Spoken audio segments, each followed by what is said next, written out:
Vous êtes sur Tandem TV, retour sur le plateau avec un invité, son Excellence Yehuda Lankri. Bonjour. Bonsoir. Et puis, à mes côtés, chroniqueur, s'il en est vedette, bien sûr, c'est notre Galite préféré. Bonsoir Avi, bonsoir Monsieur Lankri. Et Jérôme Haas, notre guide, notre historien et notre ami. Merci Avi, bonsoir à tous. Alors c'est un plaisir ce soir de recevoir son Excellence Yehuda Lankri. Yehuda Lankri, c'est un ambassadeur, ancien ambassadeur à Paris, ancien ambassadeur d'Israël bien sûr à Paris, ancien ambassadeur d'Israël à l'ONU. Il a été député, il a été maire de Shlomi.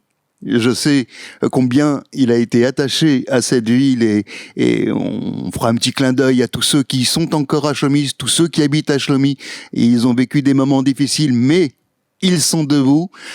Et en même temps, bien un petit sourire, une petite pensée pour tous ceux qui aujourd'hui dans le nord d'Israël vivent des moments difficiles.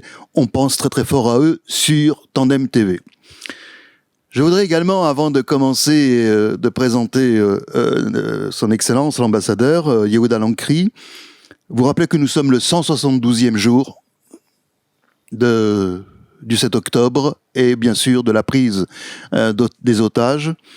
134 otages dont j'ai appris tout à l'heure, mais des chiffres sont à vérifier, que peut-être il n'en y aurait bien plus que la moitié seulement qui seraient survivants.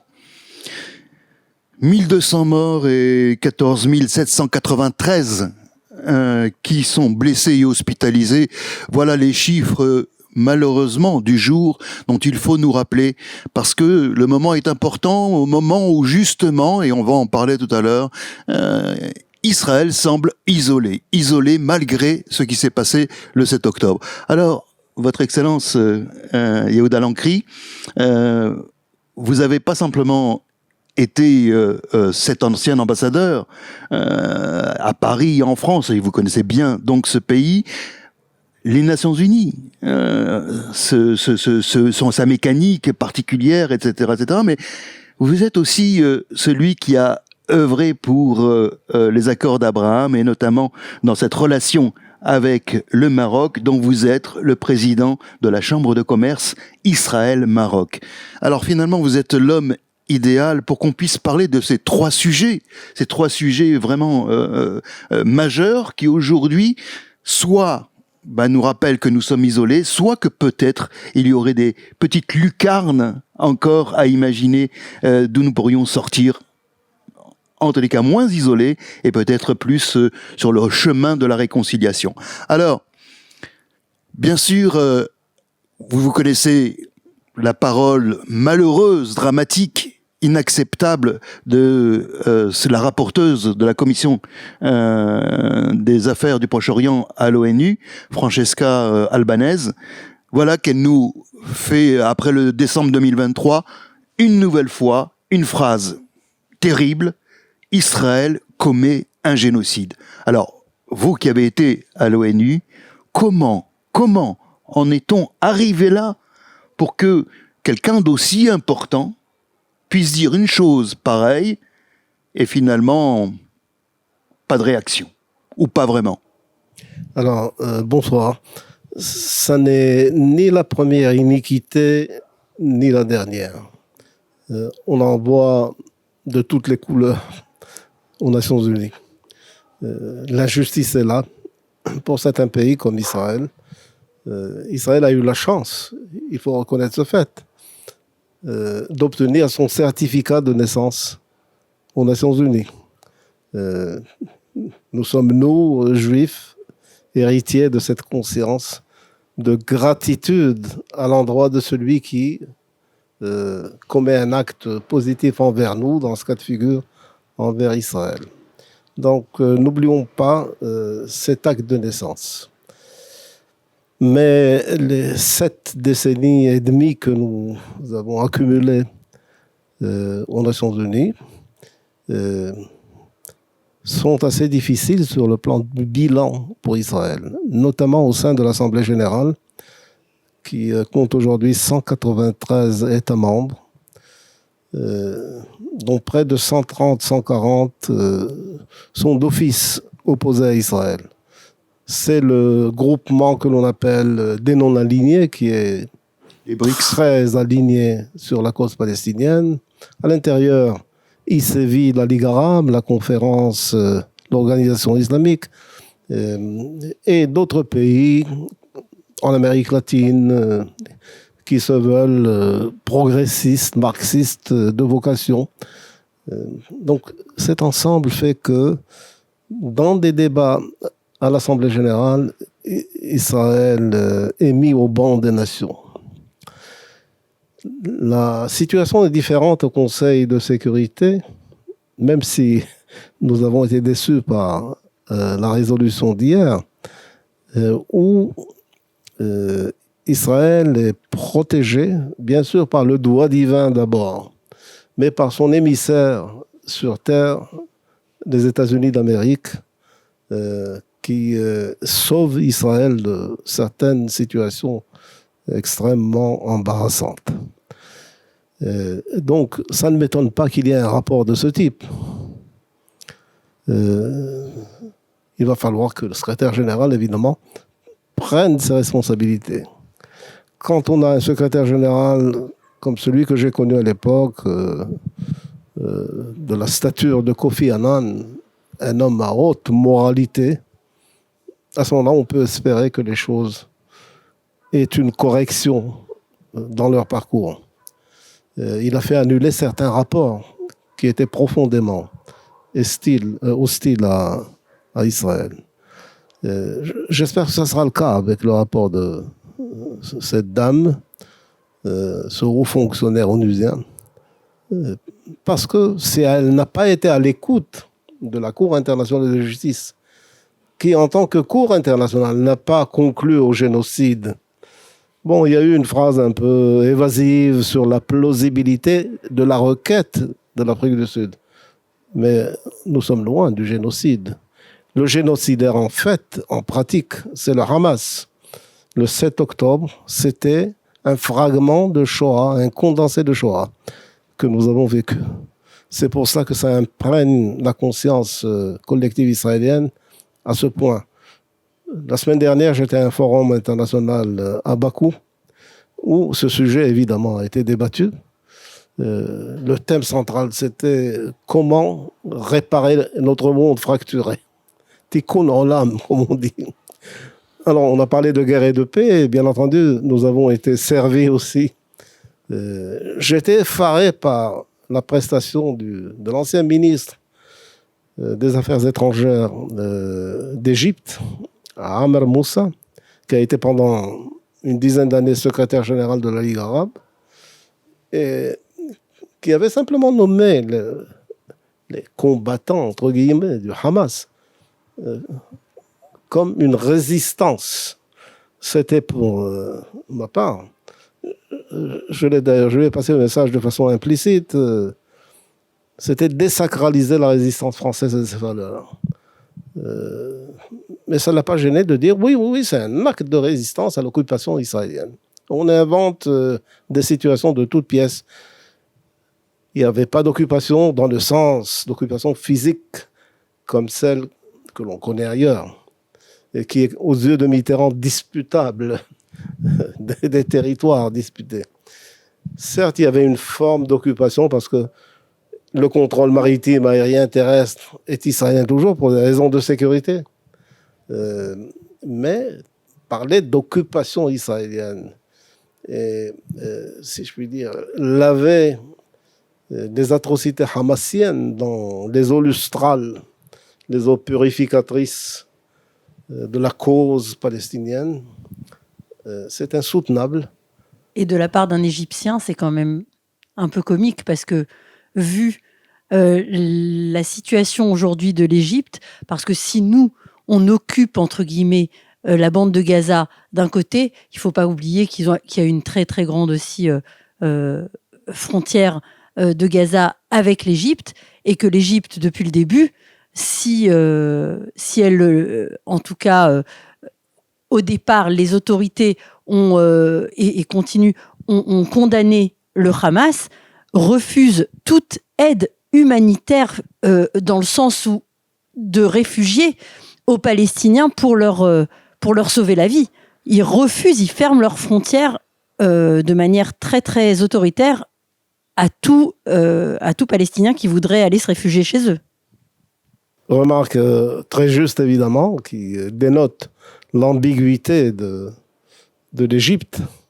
Tzipi Livni, qui a participé à ce débat, elle était en tandem avec Amr Moussa, lui avait rappelé qu'entre 1948 et 1967, la bande de Gaza était égyptienne. Pourquoi n'avez-vous rien fait pour cette bande de Gaza, pour la transformer en État, en semi-État, ou en État prémonitoire? Il n'a pas eu de réponse là-dessus.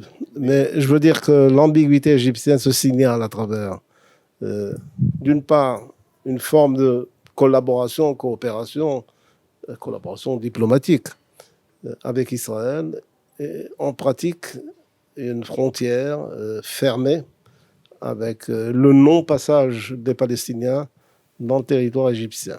Et avec également le sort réservé à ce mouvement des frères musulmans dont est issu. Moi, je souhaiterais vraiment qu'ils les exterminent, ces frères musulmans. Je vous le dis, c'est clair. Mais en Égypte, ils ont été déclarés illégaux. Ils ont encore arrêté et même condamné à mort des têtes des frères musulmans. Donc c'est vrai que la déclaration de ce monsieur est pour le moins ambiguë. Là-dessus, sur les frères musulmans qui sont nés en Égypte en 1928 avec El-Banna, qui est le gourou spirituel et idéologique de l'islam extrémiste.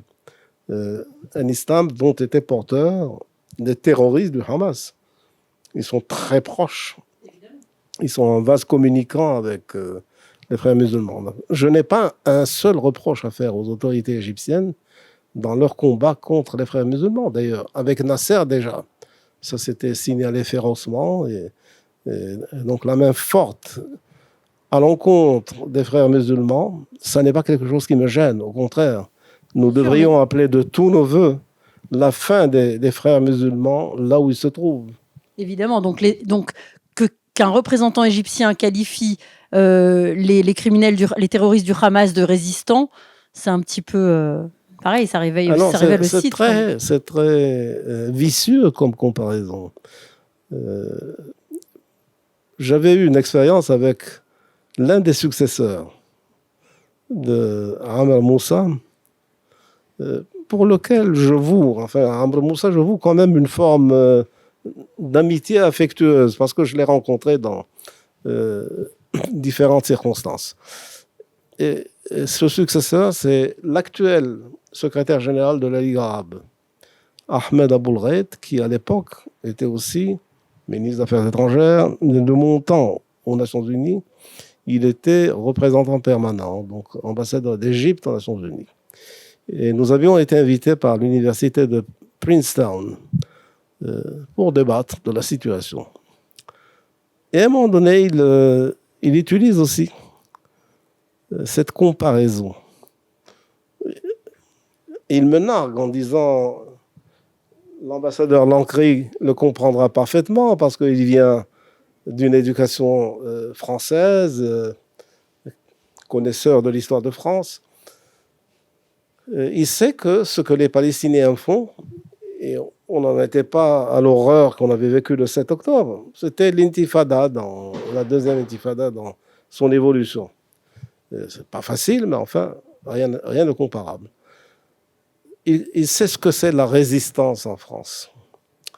Et il compare les Palestiniens aux résistants, donc héritiers directs, idéologiques de Amr Moussa. Mais en vous disant qu'ils sont les résistants, on insinue que vous êtes les nazis, puisque la résistance s'est illustrée contre les nazis essentiellement.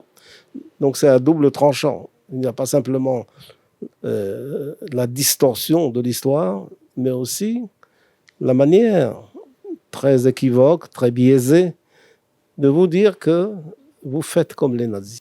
Il y a Pardon, je t'en prie. Oui, j'aimerais rebondir là-dessus par rapport à ces propos des officiels égyptiens. Globalement, dans le monde arabe, on n'a pas vu beaucoup de soutien d'Israël, soit des gens qui se sont tus, soit des gens qui ont plus ou moins marqué ces actes du Hamas comme des actes de résistance. Selon vous, c'est plus pour apaiser ou satisfaire la rue arabe, ou il y a réellement cette pensée de la part des officiels du juste combat, avec toutes les guillemets qu'on pourrait placer, de ce que fait le Hamas? Alors, il y a certainement la recherche de l'apaisement de la rue arabe. Au Maroc, c'est exactement le cas de figure. Je sais parce que j'entretiens des relations régulières avec l'élite marocaine que l'élite serait pour l'éradication du Hamas. Mais elle ne peut pas le clamer à haute voix. Et il faut que, pour que la monarchie se maintienne, qu'il y ait une espèce de soupape qui s'ouvre pour que les uns et les autres, notamment les islamistes marocains, lâchent de la vapeur.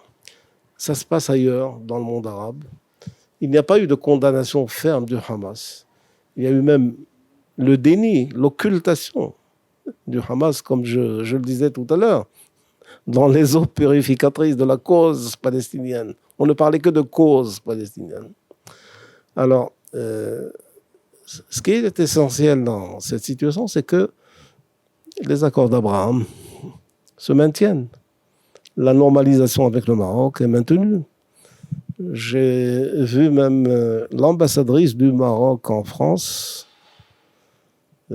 faire un plaidoyer tout à fait remarquable. Je ne sais pas si vous avez vu cette émission.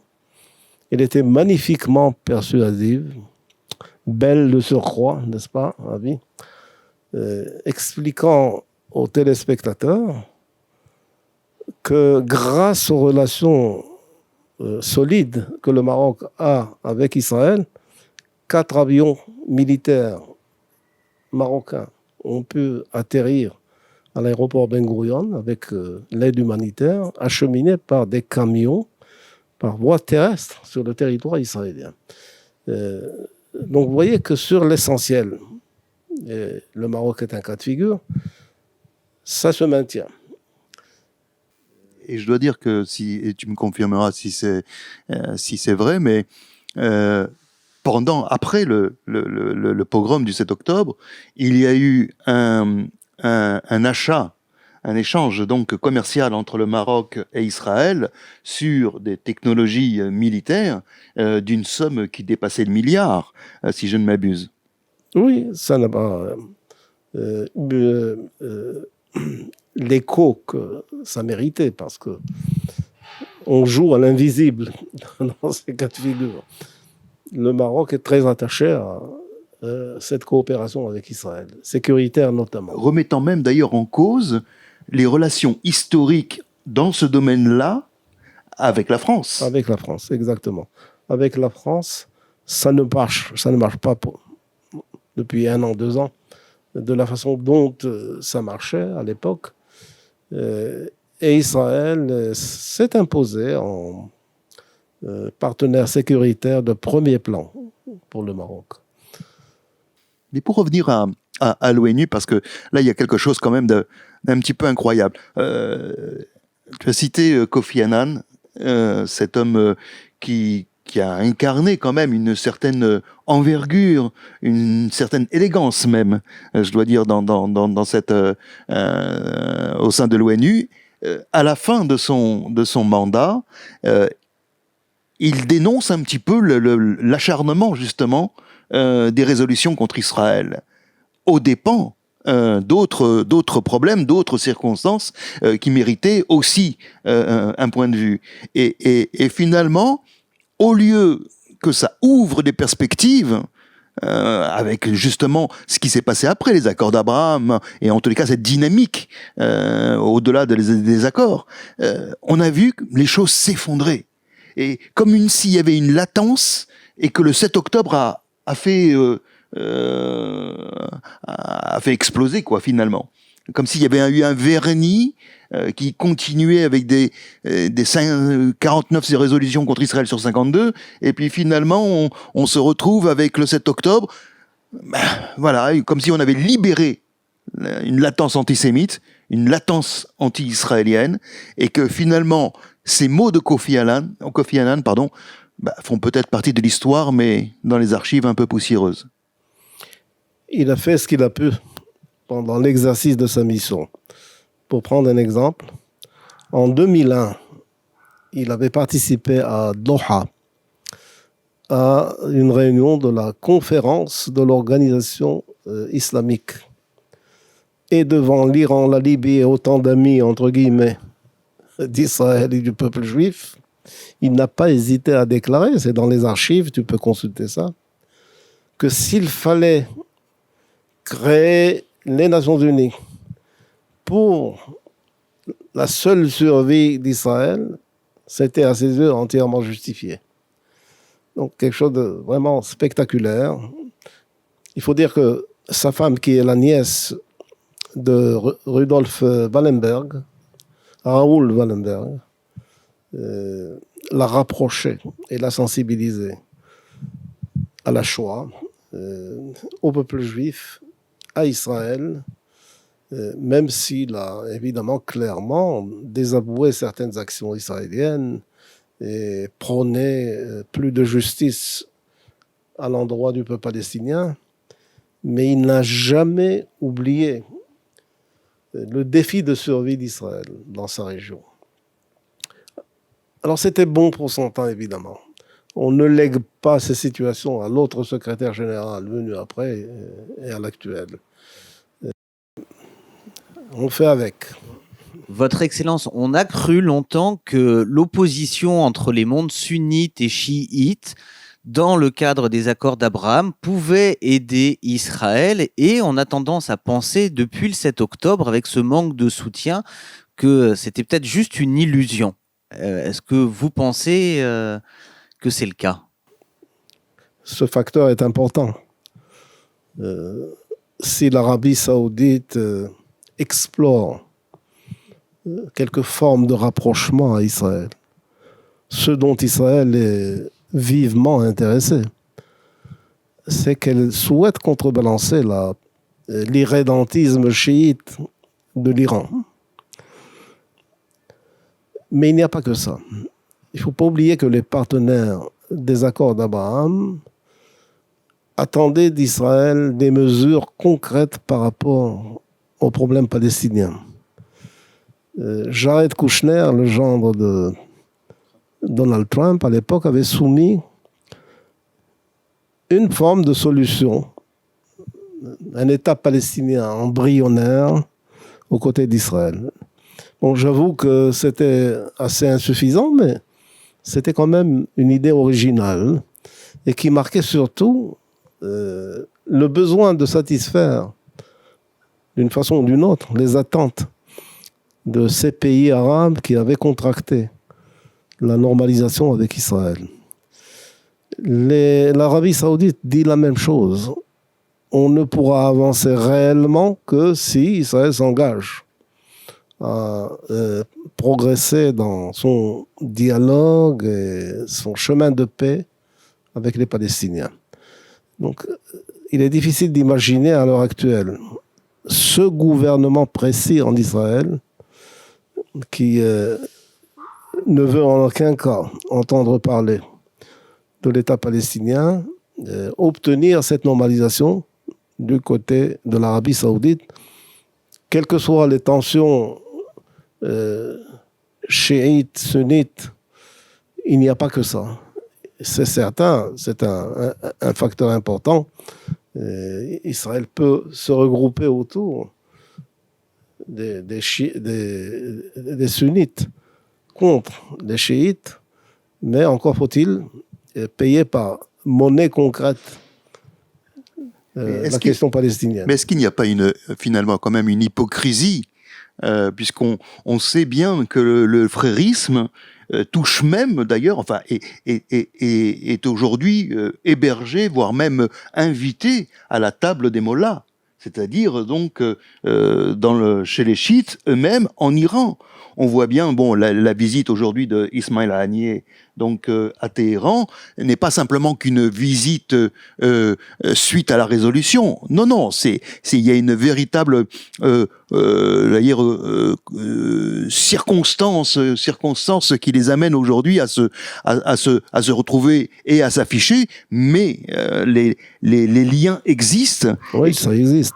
Et le Hamas n'est pas chiite. Voilà, exactement. Mais l'Iran soutient le Hamas parce que dans ce cas de figure, l'ennemi de mon ennemi est mon ami. Et d'un autre côté, convergence des haines. Et dans le même temps, on voit bien que, et tu le disais très très très bien tout à l'heure, il y a sous-jacent, il y a toujours ce pragmatisme qui fait que les relations se poursuivent en souterrain, entre même l'Arabie Saoudite et Israël en ce qui concerne le carburant, en ce qui concerne les Émirats Arabes Unis, qui n'ont pas renié donc les accords d'Abraham, entre le Maroc, on l'a souligné tout à l'heure. Donc finalement, il y a un vrai pragmatisme. La chose qu'on comprend pas, c'est peut-être l'Égypte qui se retrouve aujourd'hui réduit économiquement à une république bananière parce que les Houthis ont réduit presque de 50%, 60% donc l'économie égyptienne à cause de la guerre qu'ils mènent depuis le Yémen. Donc mis à part ça, il y a un pragmatisme. Donc quelque part, ce gouvernement ou non, on chercherait à avoir un interlocuteur du côté palestinien, mais existe-t-il, quand on entend le nom des candidats qui sont proposés, mis à part Marwan Barghouti, qui ne doit jamais, nous l'espérons en tous les cas, sortir de prison, eh bien, c'est le seul qui aurait la popularité pour pouvoir incarner peut-être quelque chose pour l'ensemble de la population palestinienne. Alors qui ? Mais dès le point de départ, s'agissant des Palestiniens, nous naviguons dans cette ambiguïté. Yasser Arafat, qui était l'auteur des accords d'Oslo et du dialogue avec Israël et de la reconnaissance mutuelle avec Israël. Voilà ce qui est fondamental entre Israéliens et Palestiniens. C'est la reconnaissance mutuelle parce qu'elle émerge d'une négation mutuelle séculaire. Ils souhaitaient jeter les Juifs à la mer et de notre côté, il y avait obstruction totale du peuple palestinien. Les Palestiniens disaient Golda, le peuple palestinien n'existe pas. C'est de fait, il n'existait pas. Bon, qu'on le veuille ou pas, il est là. Oui, mais il n'existait pas à l'époque. Je vais vous raconter cette petite histoire avec François Mitterrand lors de la remise de mes lettres de créance. Et il me disait, ça n'est pas à moi de dessiner les frontières définitives entre vous et les Palestiniens. Mais ils sont 2 millions à l'époque, en Judée-Samarie, sans compter Gaza. Les chasser, vous ne pouvez pas le faire. Ils ne vont pas s'évaporer. Donc, essayez de vous entendre politiquement sur un accord. C'est pour ça que ces territoires que l'on appelle en France, c'est lui qui parle, les territoires occupés sont à mes yeux des territoires disputés parce que je reconnais que sur le plan historique, c'est le bercail de votre peuple. Et vous avez droit à cette dispute. Réglez le problème politiquement, pacifiquement. Donc, on a eu affaire à Yasser Arafat, qui pour moi avait 2 demi-têtes. Une demi-tête d'homme d'État, puisqu'il s'est hissé au niveau de la situation, a signé les accords d'Oslo et la reconnaissance mutuelle avec Israël, mais il avait aussi une demi-tête de maître terroriste. Et comme dit le proverbe, chasser le naturel, il revient au galop. Il a chassé son naturel, le terroriste, pendant quelque temps. Il est revenu au galop pendant la seconde intifada, y compris avec la collaboration de celui que tu évoquais tout à l'heure, Marwan Barghouti.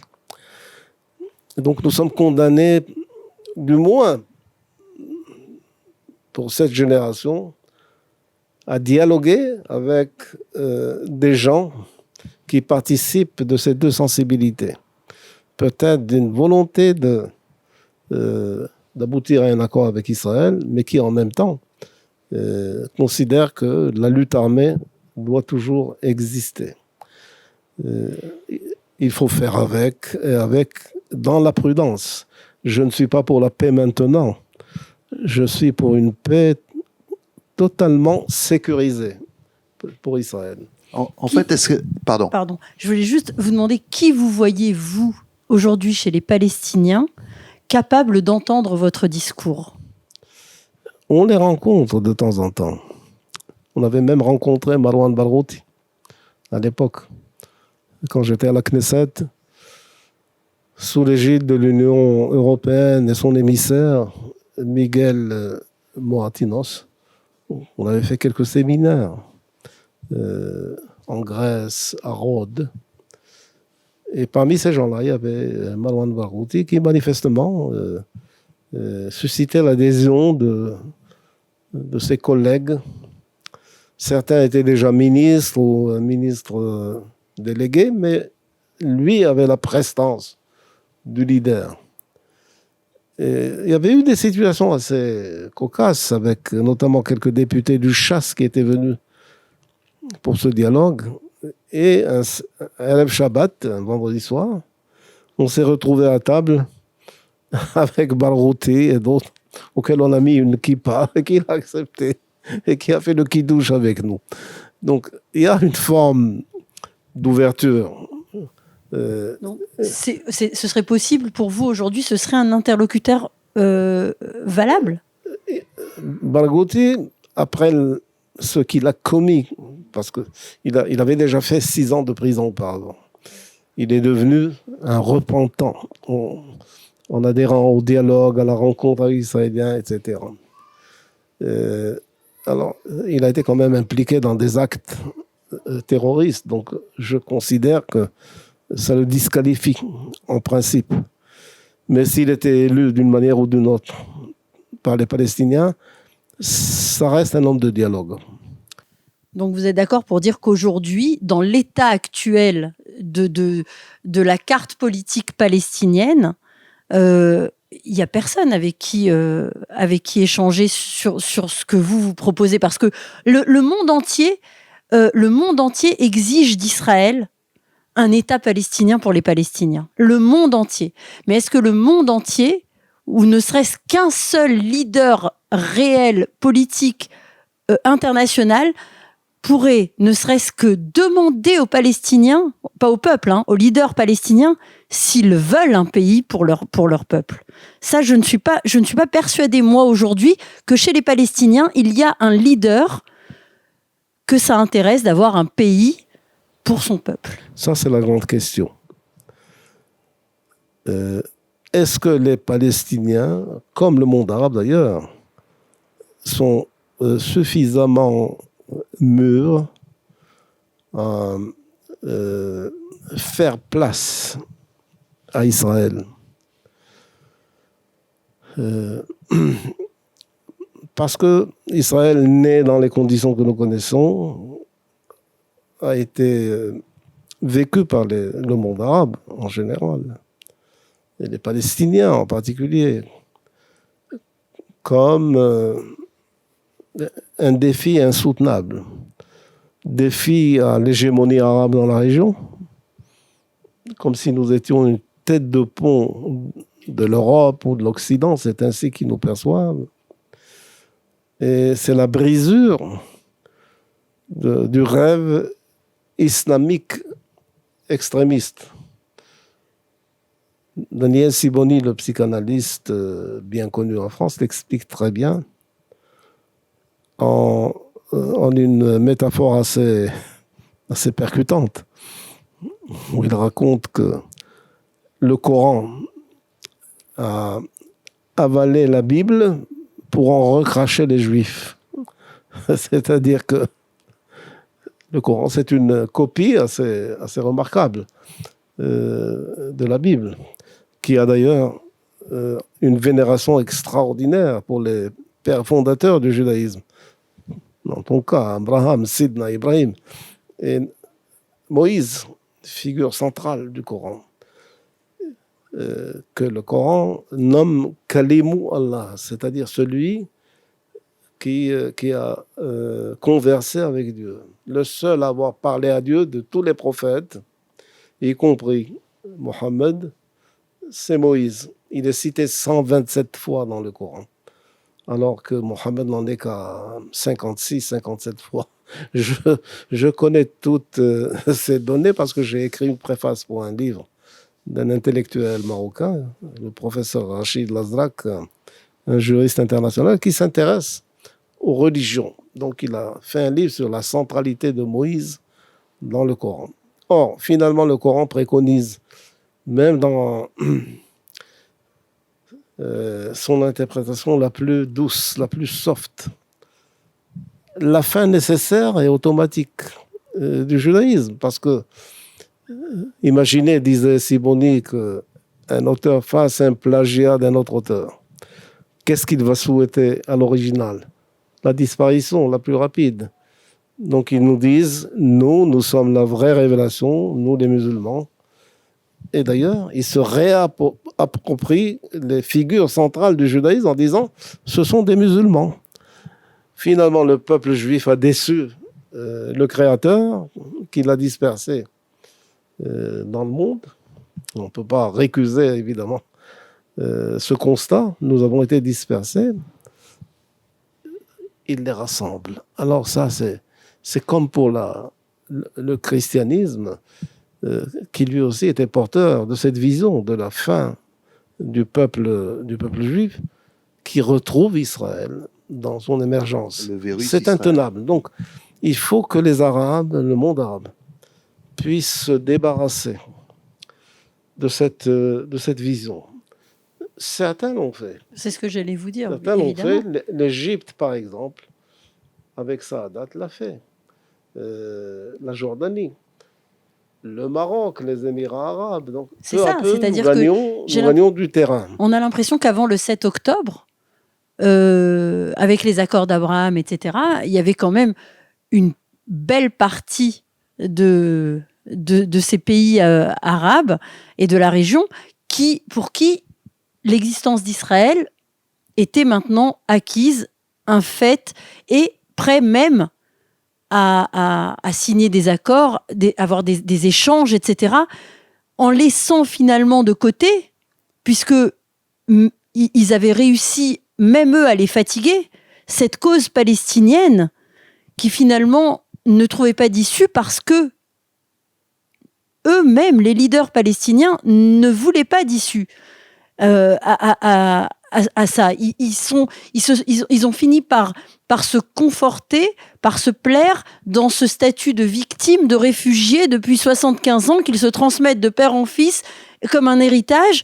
Et finalement, même les pays arabes avaient compris qu'ils n'en sortiraient pas, que c'était devenu quelque chose de je sais pas, de pathologique. Et finalement, ils étaient prêts à passer outre des revendications pour les Palestiniens pour signer des accords avec Israël.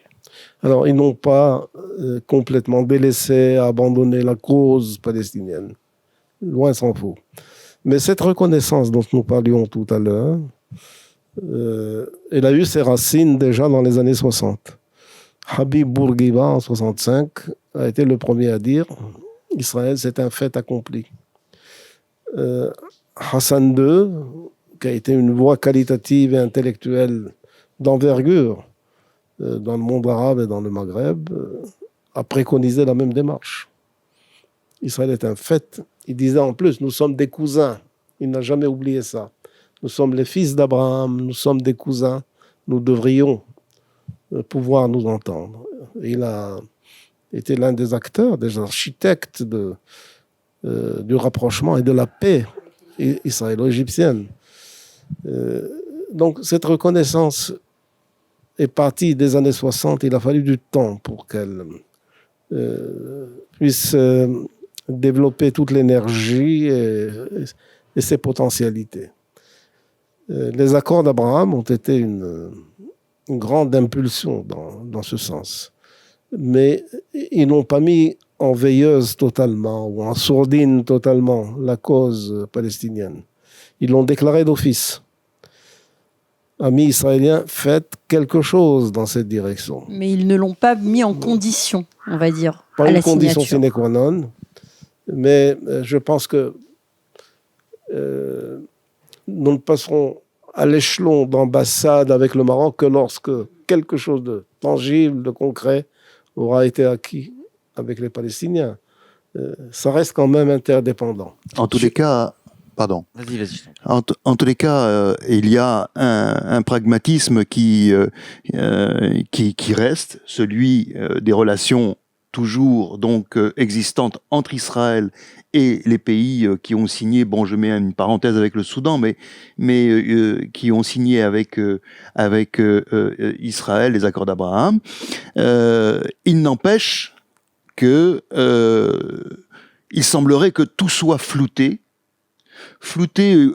On parlait tout à l'heure de l'irrédentisme entre chiites et sunnites.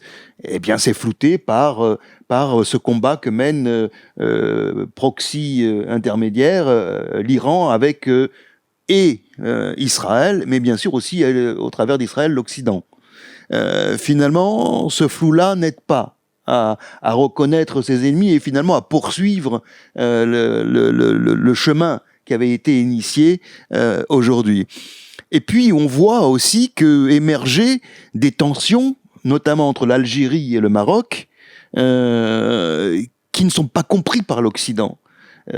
Par exemple, donc au mois de septembre, et on va arriver au sujet aussi qui nous intéresse, au mois de septembre est prévu donc le président d'Algérie soit reçu en grande pompe avec le tapis rouge donc par Emmanuel Macron, alors que la France a beaucoup à se plaindre de l'attitude, de la posture de l'Algérie concernant différents sujets et intérieurs, mais aussi en termes de relations internationales, et qui l'éloignerait de son partenaire historique, le Maroc.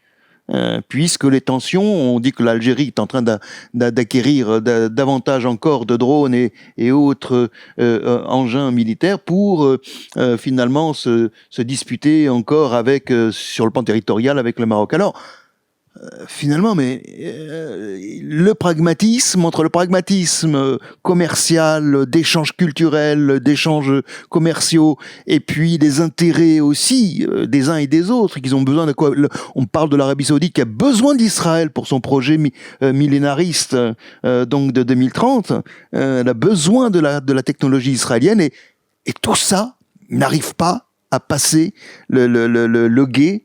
Parce que tout est flouté et il semblerait que entre la Russie, la Chine et l'Iran, bien le Brésil maintenant et l'Afrique du Sud au bout, les choses sont difficiles à percevoir et c'est quand on a une perspective aussi aléatoire, comment envisager simplement l'après-demain? Est-ce qu'on ne doit pas changer notre paradigme et aujourd'hui vouloir simplement vivre au jour le jour? Les blocages idéologiques sont très puissants. Ils ressurgissent à des époques différentes, mais qui se succèdent dans le durcissement idéologique. L'Iran que vous citez est évidemment une source de nuisance essentielle. Le comble d'ironie, c'est qu'à l'heure actuelle, l'Iran préside la conférence pour le désarmement aux Nations Unies. Quand moi j'étais arrivé en poste, l'Iran était porteur d'un projet de dialogue entre les civilisations. Il y a évidemment de l'absurde dans tout ça. Dans cette situation, on fait évidemment le mieux que l'on peut pour essayer de contourner les problèmes idéologiques et d'aboutir à des situations autrement plus ouvertes. C'est tout le sens de l'exploration entre Israël et l'Arabie Saoudite ou dans le cadre de ces accords d'Abraham. En tout cas, l'élargissement du champ de reconnaissance d'Israël par les nations et notamment par les nations arabes, ou la nation arabe qui se veut une hégémonique, est très important. Alors il faut s'y mettre au cas par cas. Il faut d'une part combattre l'Iran, garder toujours cet objectif présent aussi longtemps que c'est la situation qui prévaut en Iran, mais en même temps bénéficier de toute occasion d'ouverture pour la saisir et la transformant l'essai, comme on dit en rugby. Jérôme? Oui, je voulais revenir sur l'ONU dont on a parlé au début de cette rencontre. Historiquement, en tout cas après le vote de l'Assemblée générale, on a vu dans les années 60-70 des condamnations, mais il y a une accélération depuis une dizaine d'années extrêmement forte. On sait qu'Israël, on en a plusieurs fois parlé sur ce plateau, est condamné plus de fois tous les ans que l'ensemble des autres pays et toutes ces dictatures qui font partie des pays membres. Qu'est-ce qui explique cette accélération anti-israélienne depuis, je ne sais pas, 5 ans, 10 ans particulièrement forte? C'est l'état des lieux qui l'explique. Nous sommes au cœur d'un conflit et le conflit a ses répercussions au sein de ce qu'on appelle la famille des nations, l'Assemblée générale. Mais dans la constance, depuis la guerre des 6 jours et ses conséquences géopolitiques, Israël a dû faire face à l'Assemblée générale, notamment lors du 29 novembre, qui est une date très pénible pour les Palestiniens. Mais ce sont eux qui ont raté l'occasion, puisque cette Jusqu'à aujourd'hui. résolution de la partition de la Palestine leur accordait un État qu'ils n'ont pas actualisé à cause de leur tentative de gommer Israël. Donc Israël a eu à faire face à 20 résolutions anti-israéliennes chaque année à l'Assemblée générale qui reviennent sur elles-mêmes. Avant l'accord avec l'Égypte, il y en avait encore 4 ou 5 qui étaient liés au conflit israélo-égyptien. Donc après l'accord avec l'Égypte et la Jordanie, ça s'est atténué. Il faut dire qu'ils ont réussi à longueur d'année, je dis ils, c'est-à-dire les Palestiniens essentiellement, à obtenir le ralliement de très nombreux pays. Quand on parle du groupement des non-alignés, c'est déjà plus de 100 États membres qui sont compris dans ce groupement. Et évidemment, chaque État membre a du mal à se désolidariser de son alignement. Et quand une majorité vote anti-Israël, c'est toujours le cas pour les autres, même s'ils n'ont pas envie de le faire. Je me souviens d'une conversation édifiante. C'était en 2002, lorsque Shlomo Ben-Ami était venu au ministère des Affaires étrangères pour quelque temps, et qu'il avait participé à l'Assemblée générale des Nations unies. Alors on parle toujours en marge de l'Assemblée, en marge de l'Assemblée. Ce sont des rencontres multiples entre les différents premiers ministres, ministres des Affaires étrangères qui sont sur place pour quelques jours.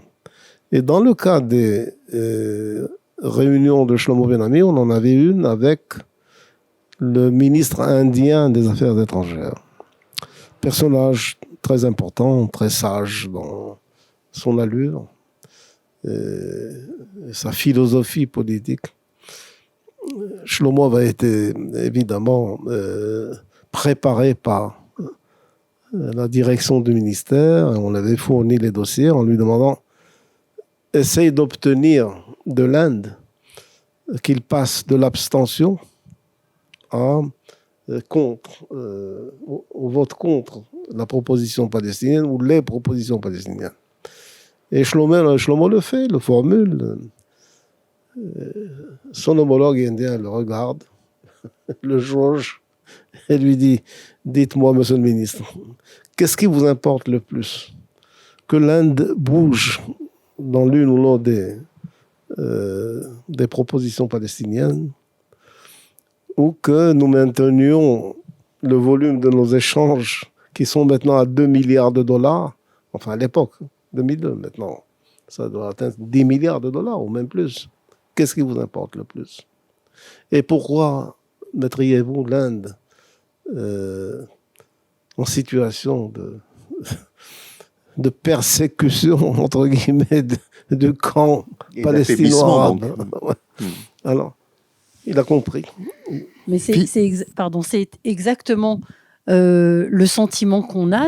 On a le sentiment que tu disais que depuis une dizaine d'années, les condamnations s'accéléraient, etc., les résolutions anti-israéliennes s'accéléraient. On a l'impression que plus Israël devenait puissante économiquement, c'est-à-dire croissait économiquement, devenait un État de plus en plus important économiquement, au fur et à mesure qu'elle avance, qu'Israël évoluait, on a l'impression que finalement, les Nations Unies, ou en tout cas les membres qui la composent, devaient de plus en plus condamner Israël pour éviter justement, parce qu'Israël était toléré finalement tant que c'était un petit pays pas très important, pas très puissant, qui survivait tant bien que mal avec une guerre par-ci par-là, et que finalement elle dérangeait personne. Et aujourd'hui, Israël est un acteur incontournable sur la scène économique internationale et sur beaucoup d'autres, sécuritaires, économiques. Et finalement, aujourd'hui, on a l'impression que on peut condamner cette puissance.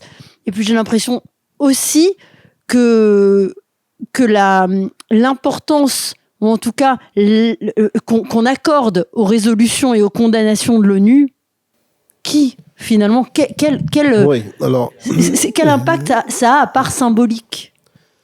Le symbolique est important aussi.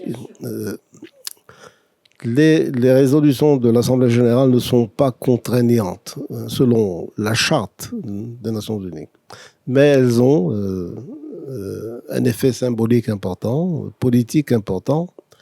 Ce n'est pas une heureuse situation que de se retrouver comme un paria dans l'Assemblée générale.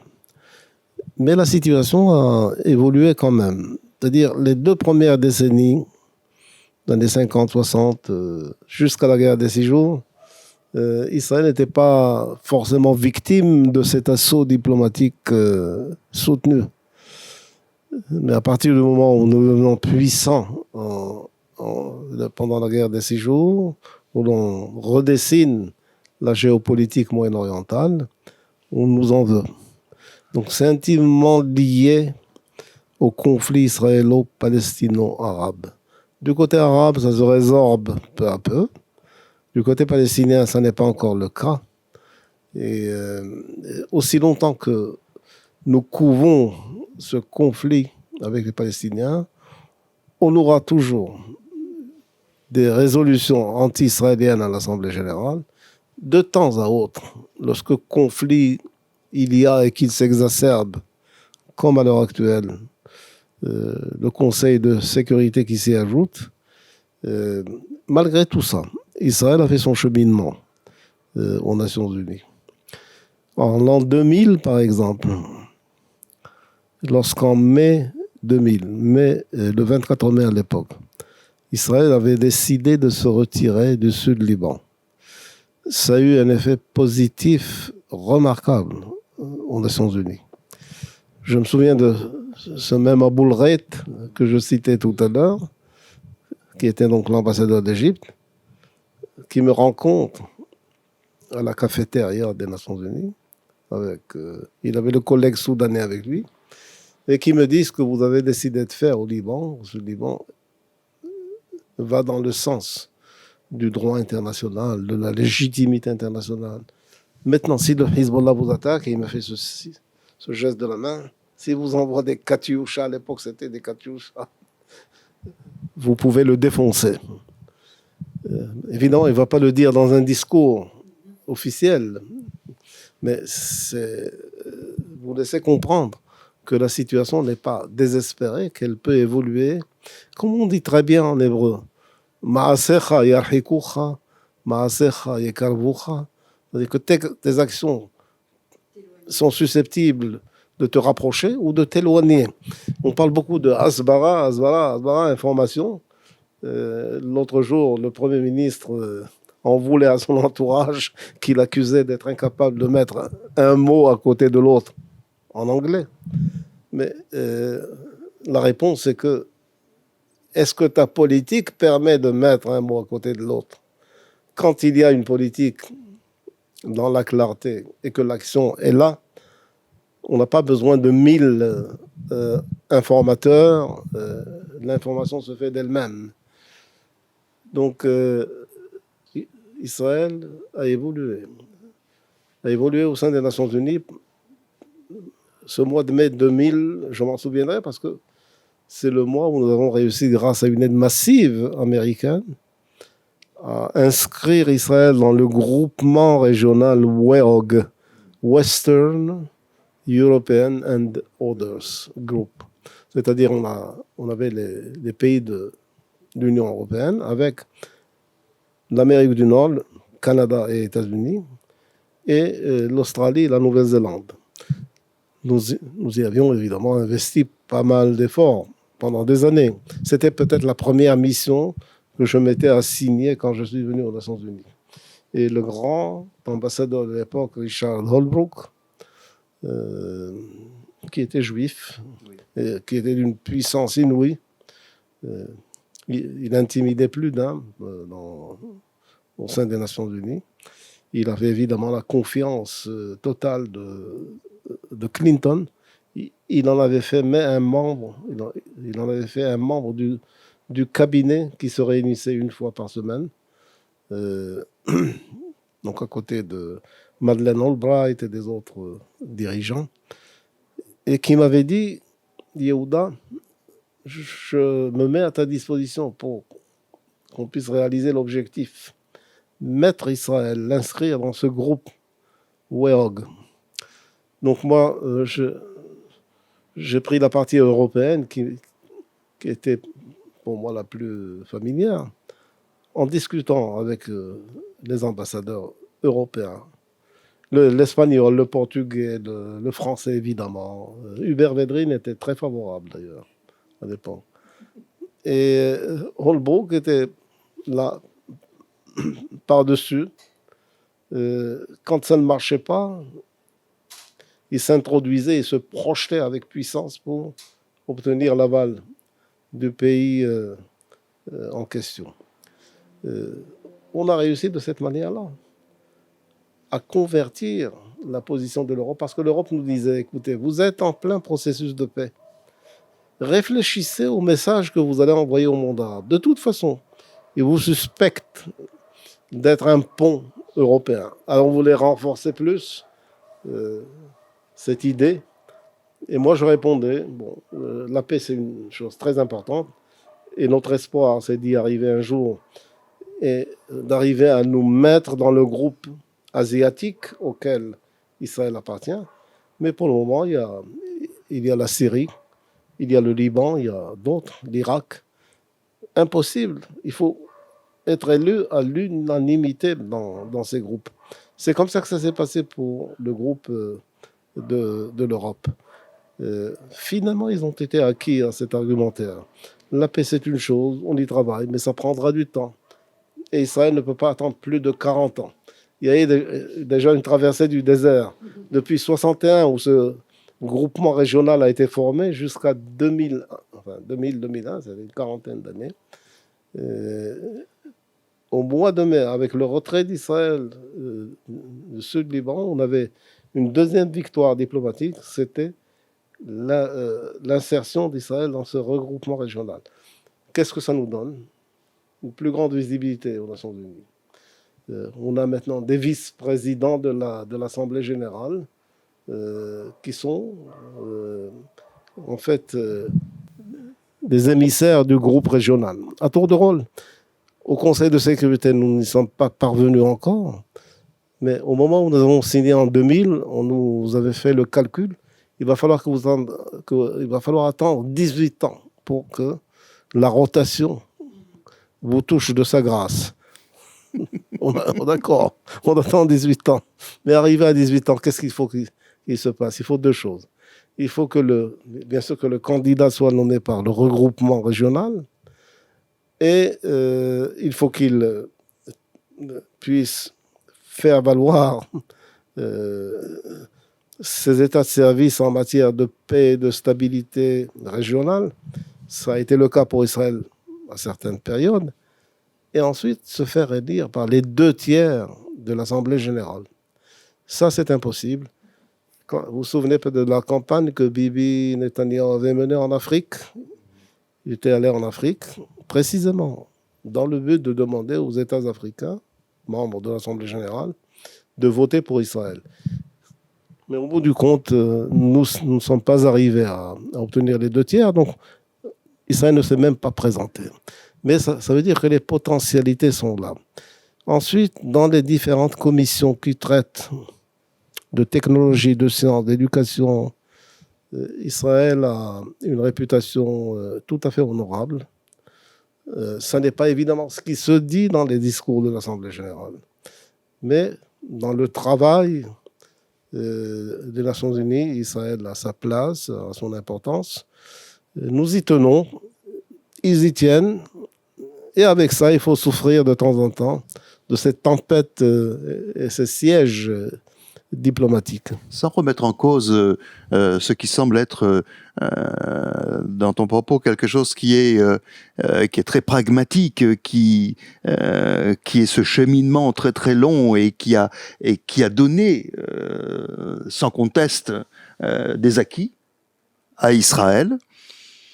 Il n'empêche, et je rejoins un petit peu ce que disait Galit et ce que semblait suggérer aussi Jérôme, c'est que on en est quand même avec cette chose singulière du 7 octobre, ce pogrom du 7 octobre, que finalement, ce qu'on croyait être une réalité, un acquis, d'être reconnu au moins, d'avoir ce traitement égal d'être humain par rapport au reste du monde, par rapport aux efforts que nous puissions faire. Le 6 octobre, les gens étaient dans la rue par dizaines de milliers pour contester une réforme juridique.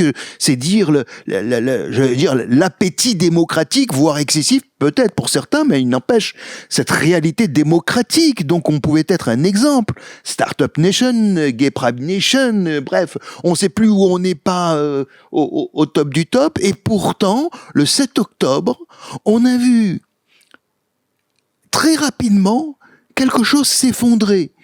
Et d'abord, et on arrive à notre sujet aussi, parce que tu as été ambassadeur d'Israël en France, on a vu du jour au lendemain des gens remettre en cause justement ces acquis.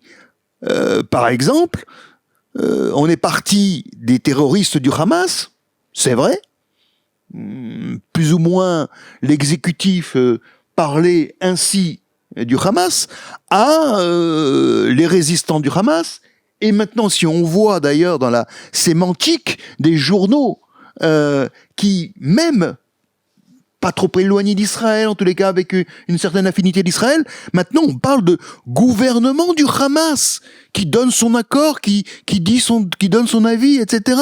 Finalement, ça passe. Et on a vu là dernièrement un échange absolument lunaire entre une grande rédactrice en chef d'un hebdomadaire, pour ne pas le citer, Marianne, et Bernard-Henri Lévy, finalement, mettre en exergue ce qui semblait acquis, être remis en question, malgré le drame du 7 octobre, être remis en question par cette élite qui, de l'exécutif aux médias, en passant par les institutions internationales, remettre en question ce qui semblait pour nous être l'acquis de base.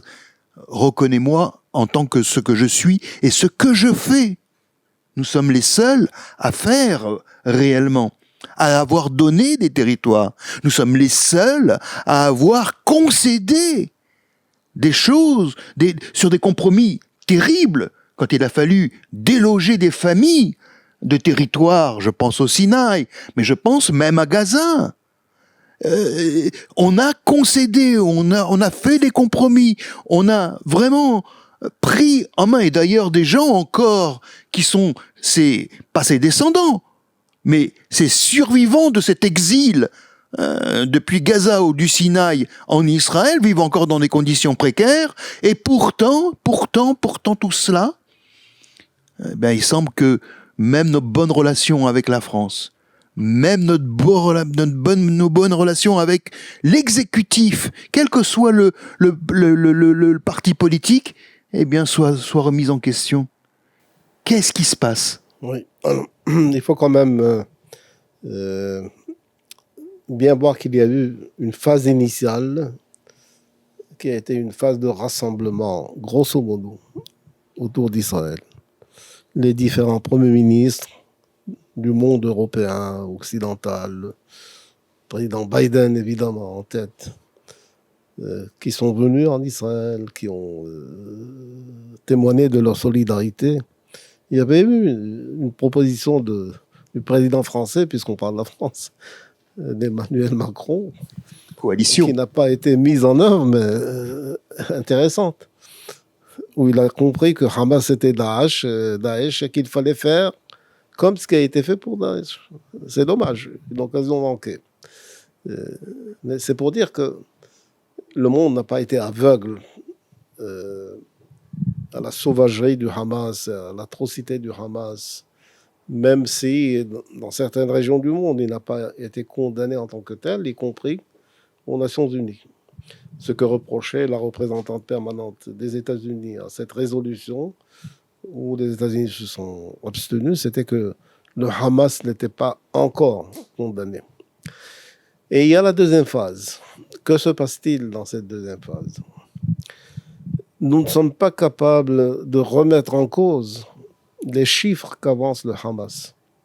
32 000 morts palestiniens. Même en admettant qu'il y compte les 13 000 terroristes pour lesquels, évidemment, je n'ai aucun remords, c'est déjà beaucoup aussi.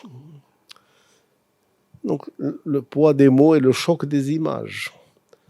Quand on vous diffuse à longueur de journée cette espèce d'exode palestinien qui rappelle la Nakba, La catastrophe. La catastrophe. Nous, évidemment, on parle de ce fragment de Shoah vécu pendant le 7 octobre, et eux revivent à travers cet exode. Il faut y ajouter la famine et tout ce qui se dit par moments dans une propagande inconsidérée. Mais c'est ce que les médias du monde absorbent. Et puis c'est une campagne militaire qui, même selon les normes israéliennes, est inédite. Elle est trop longue. La guerre des 6 jours, c'était 6 jours. La guerre de Kippour, même pris dans la surprise, c'était 22, 23 jours. Bon, il y a eu la guerre d'usure qui a duré, mais ayant un autre caractère, où les civils n'étaient pas impliqués dans cette guerre d'usure. C'est difficile à soutenir, non seulement pour l'opinion publique internationale, qui ne demande qu'à s'attaquer à Israël pour ce qui concerne les ennemis d'Israël, et il en existe, mais aussi du côté interne, il y a des voix qui recherchent autre chose. Et ces voix aussi sont entendues à l'extérieur. Donc l'inimitié ou l'hostilité à l'encontre d'Israël existe de toute façon dans des strates plus ou moins approfondies. Et il leur faut ce déclencheur. Et ce déclencheur, ils s'en nourrissent à longueur de journée et de soirée et de débats. Mais quelques exceptions sont là pour le moment, pour de temps en temps nous informer sur d'autres sensibilités. Un ami m'a envoyé un éditorial de Libération où il prenait le contre-pied de la thèse génocidaire. Oui, il y a quelques jours. Oui. Tu l'as lu? Oui, oui. Bon, c'est quand même assez extraordinaire. Donc, je pense que tout n'est pas perdu. Et encore une fois, je reviens à cet adage de nos pères, Ma'asecha yarhikucha, ma'asecha yekarbucha. Le tout dépend de l'acte. C'est-à-dire qu'il y a aussi un intérêt israélien. Évidemment, il faut faire la guerre jusqu'au moment où les otages sont rentrés. Impossible de faire autrement. Peut-être des arrêts de guerre tactiques pour permettre l'échange, pour permettre la négociation. Mais sur le principe, maintenir la pression militaire jusqu'au retour du dernier des otages vivants. Ce serait souhaitable, mais même mort à l'état de cadavre, il faut le récupérer. Mais essayons de lentement. Voilà le mot de la fin par Yehuda Lancry et qui une grande rencontre que nous avions eue avec son Excellence l'ambassadeur marocain Ben Ryan, qui avait aussi abondé dans ce sens. Il faut se hâter lentement, sauf que Galit et Jérôme, finalement, après ce remarquable échange avec son Excellence Yehuda Lancry, il y a quelque chose quand même qui nous reste coincé quelque part. Méfions-nous quand même de nos amis. Méfions-nous de nos amis parce que ils se servent un petit peu du fait que on les remettra pas finalement totalement en cause. Parce qu'on a besoin d'eux et ils ont besoin de nous, mais on a besoin d'eux aussi. On ne veut pas être mal aimé partout et tout le temps. Donc on a besoin d'eux, mais quand même, on va se méfier d'eux parce que tout peut basculer d'un jour ou l'autre, même quand l'innommable arrive. Donc tenons pour acquis ce qui a été acquis, si je résume bien ce que tu as dit depuis le début. Disons merci aux gens qui, comme toi, incarnent la sagesse, l'expérience, l'histoire aussi, c'est important, l'histoire, savoir dire les choses telles qu'elles se sont passées, même au prix d'anecdotes, c'est très important. Les anecdotes, c'est finalement ce qui parfois fait avancer les choses plus que les discours dans les assemblées générales. Donc, merci pour cet échange. Merci à nos deux chroniqueurs. Merci, Votre Excellence, Yehuda Lancry. Merci à tous. Excellence. Merci.